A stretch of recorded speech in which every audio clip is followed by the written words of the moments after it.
He is the creator and sustainer of all the worlds, whether those worlds are known or unknown to mankind.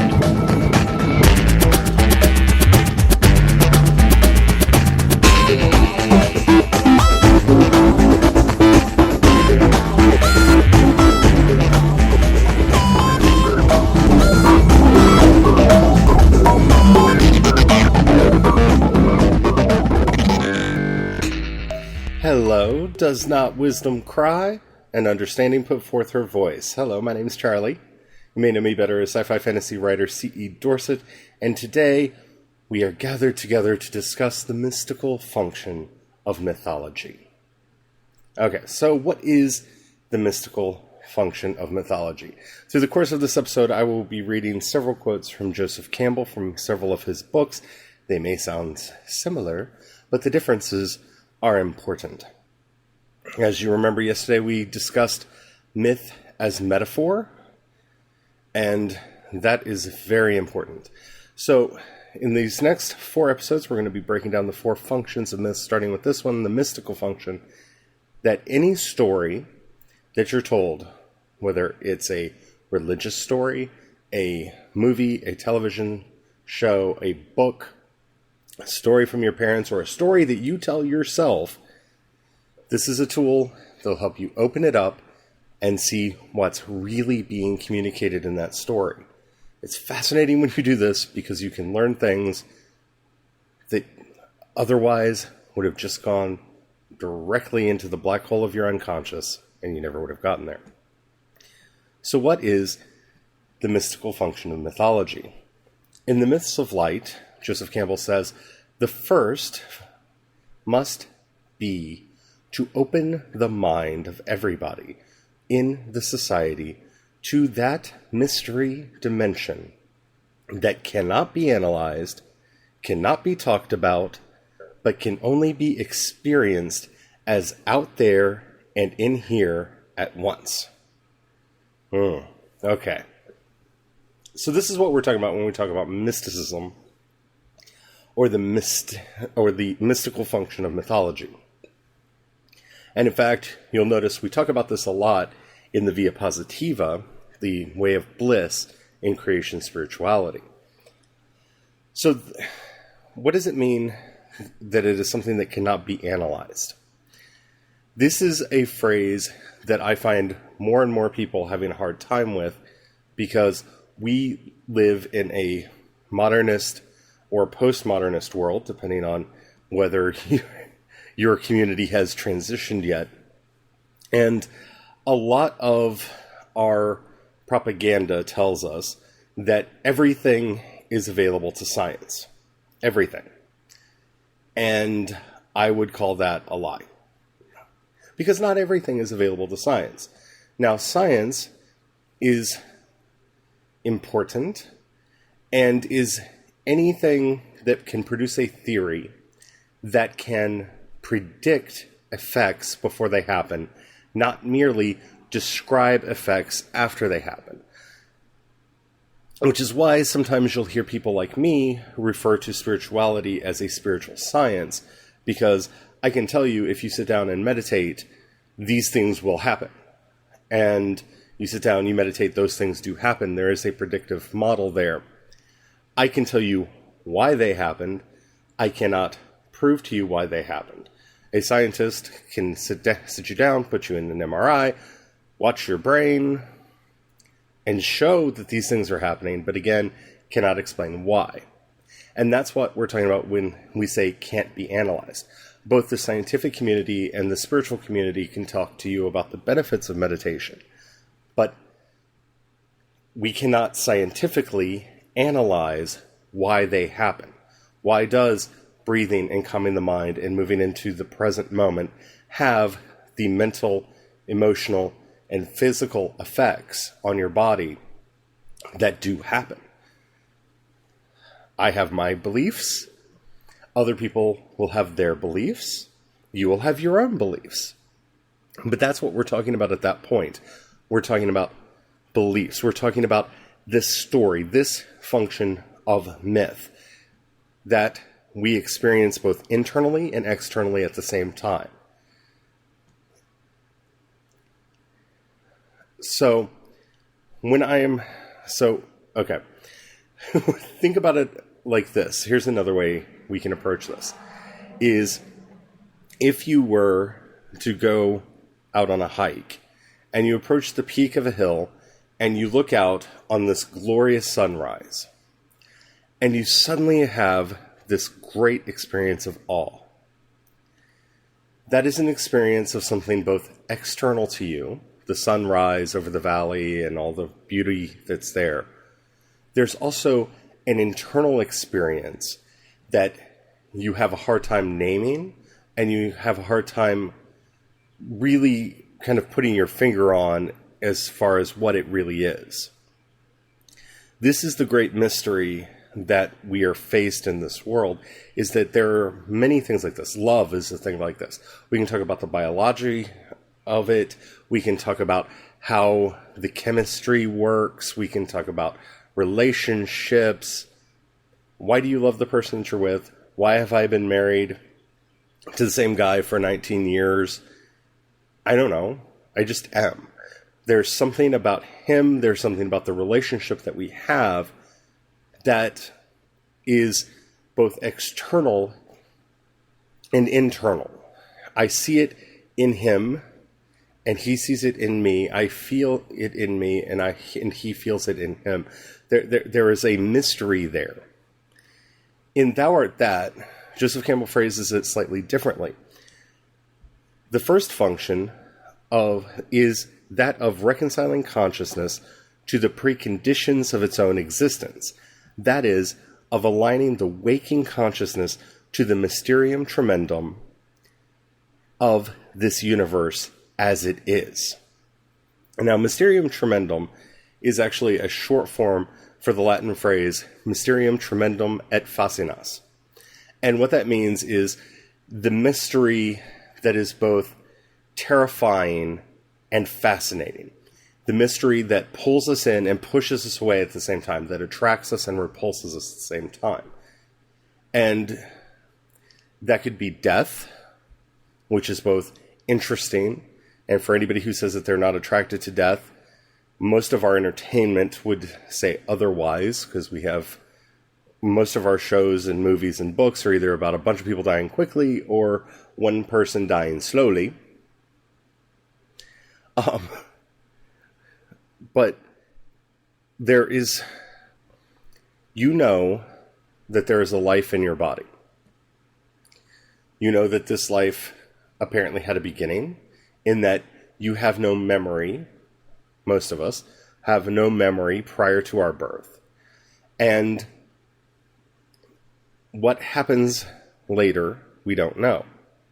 We consume food, we live, we laugh.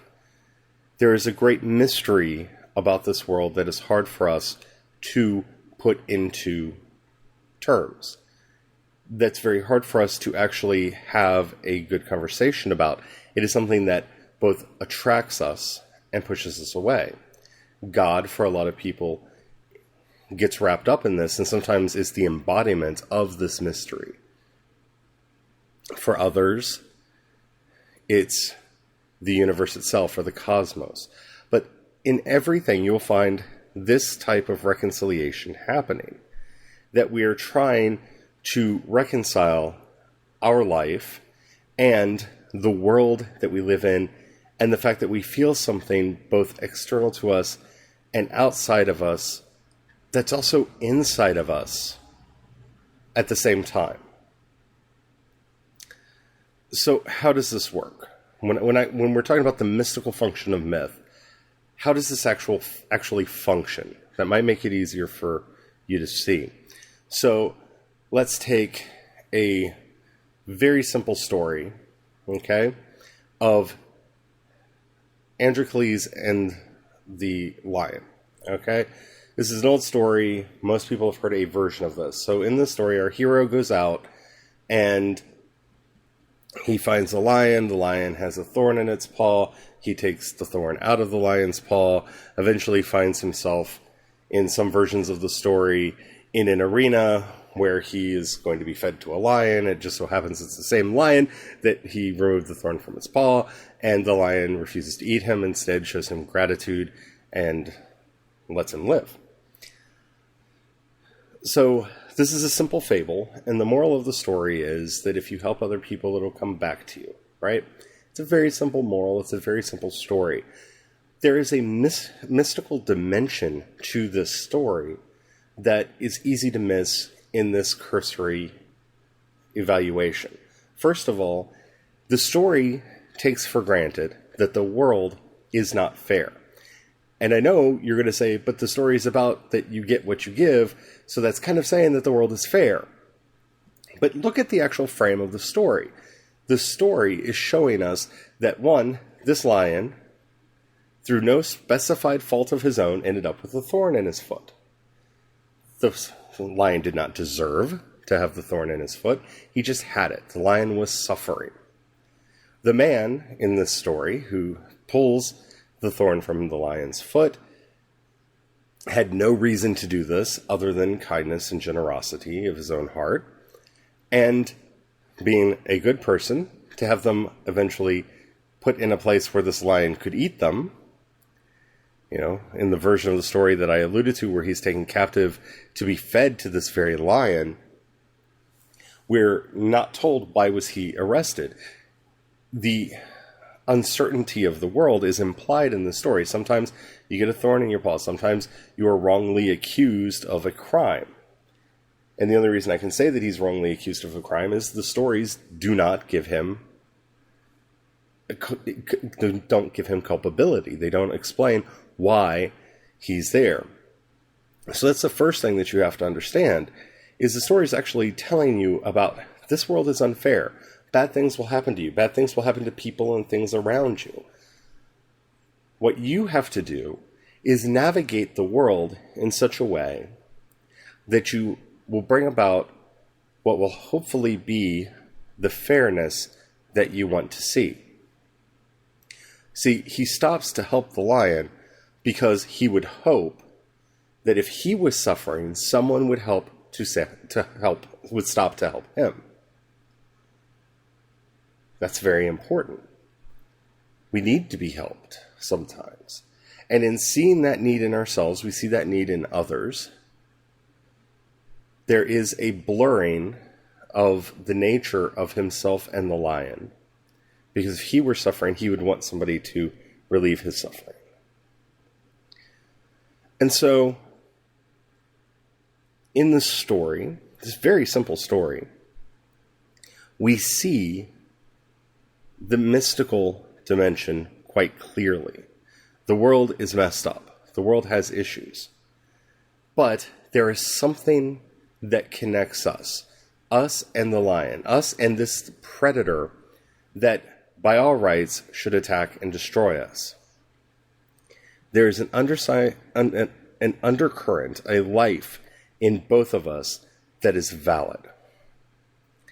And so, seeing that in the story, and when we dig down into it and see that in the story, we are starting to see how we can reconcile our consciousness with the condition of the world around us.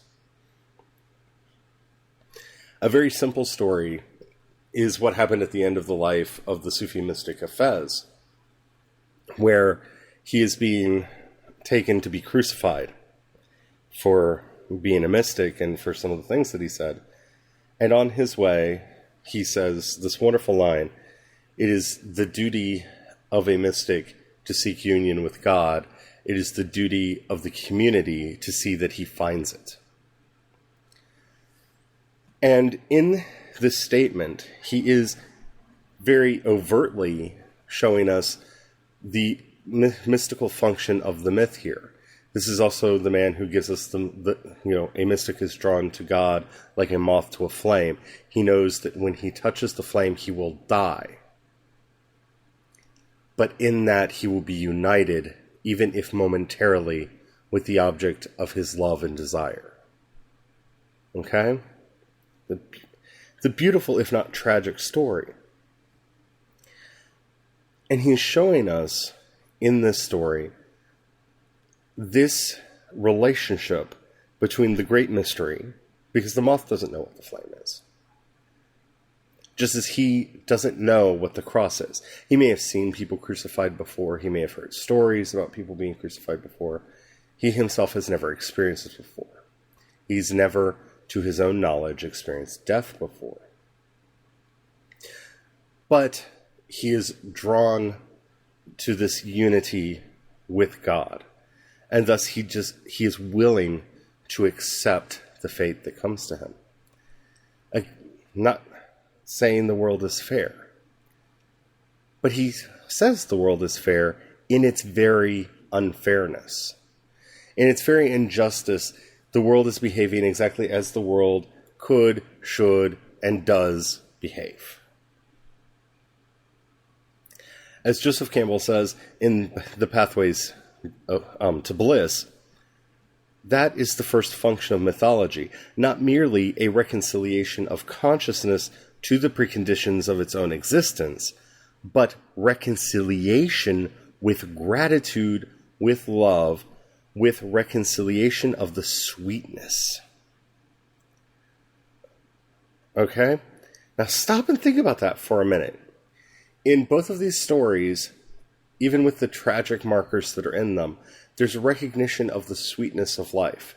This is, in the story of Hafez, this is a man who's being led to his own painful, torturous death.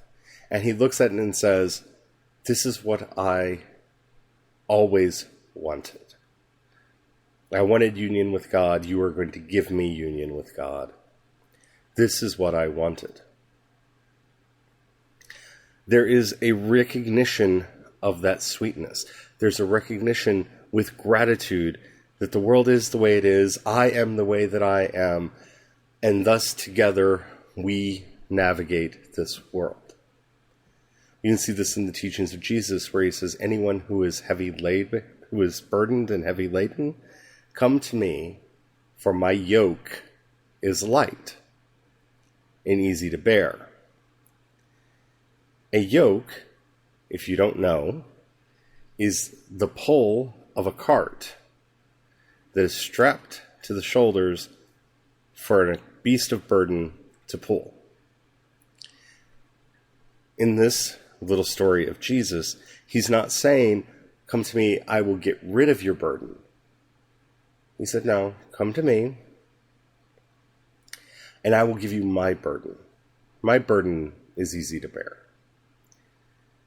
He doesn't say you're going to live in a world without burdens. Just that if you have the proper perspective, and if your burden is the burden of Christ's heart, then you will find it easy to bear what you will have to bear. This is the mystical dimension of myth. So, in the previous episode, we talked about the story of Jesus walking on the water and calling St. Peter out of the boat. And so St. Peter comes out of the boat, and as long as he keeps his eyes on Christ, he stays above the water. As soon as he takes his eyes up off of Christ, he falls into the water. And Jesus says to him, O ye of little faith. He pulls him out of the water, puts him back in the boat, and there we go. The mystical function of the story is to reconcile us with the world that we live in. First of all, he's out on the boat and the storms are raging around him. Storms come. It's terrible. They're afraid the boat's going to sink.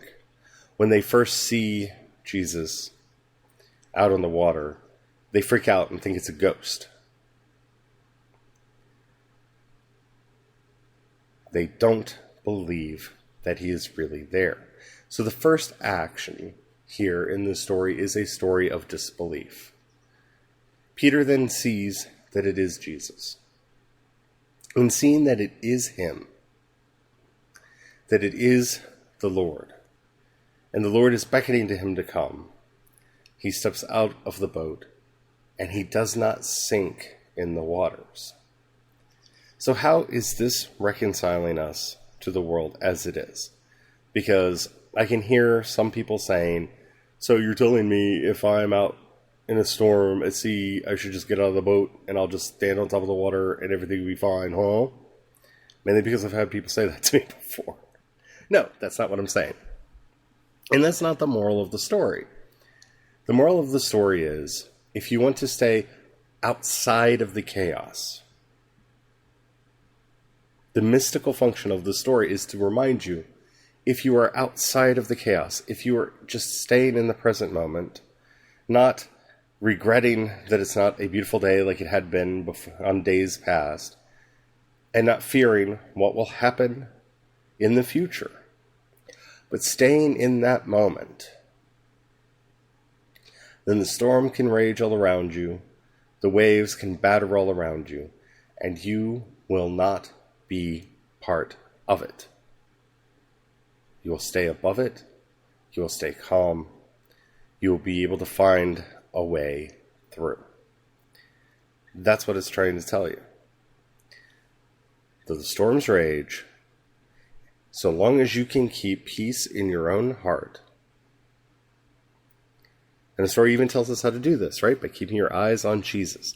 Keeping your eyes focused on the one who is the very power that holds the cosmos together. Stay focused in the present now. You will get through. You will make it to the other side. It'll be okay. Don't freak out. Don't scream. Don't fall apart. It'll be okay. That's what the story is telling you. That's what the story is telling us. And that is a very simple version of the mystical function of myth. So anytime you're reading a story, look at how it is trying to explain to you how your existence relates to the preconditions of the world around you. You are both a product of the world you came from and an alien to it. And start to see that tension in yourself and in the characters and the stories that you encounter, no matter where they are from. And in that tension, in that back and forth, in that push and pull, look for what is it trying to tell you about the relationship there. How is it trying to reconcile those different things? And how is it trying to show you how to do this with gratitude, love, and a recognition of the sweetness of life? If you can do that, then you have mastered the mystical function of myth. I hope that helps. It's helped me a lot in a lot of the situations that I have lived through. It really has. And that's what I would like to challenge you to do. Tomorrow we will be talking about the cosmological function of myth. Until then, God bless.